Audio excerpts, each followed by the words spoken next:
All right, folks, let me show you something here that you maybe don't even think about. It's going to save you. If you ever have to manually crank one of your power jacks, that's the jacks here, or even the stabilizers down on your frame, what you're going to want to do is not just go ahead and start cranking that. You want to disconnect from a power source, because there is one wire that's running through. It's grounded out from the frame.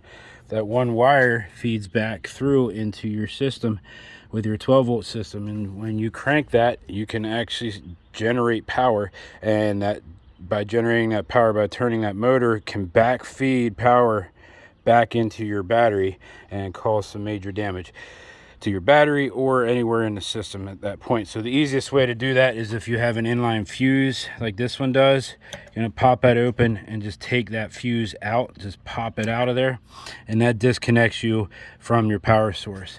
So that's the easiest way to do it. If you can't do that, the next step is going to be finding what looks like this. So you track your wire back through, and you're gonna pull this red cover off. Some of them don't even have the covers on anymore, but you're actually gonna have to disconnect it from your self-resetting breaker here. So you're gonna take that off, disconnect it from the power, go ahead and crank your jack, then return that back to its power source.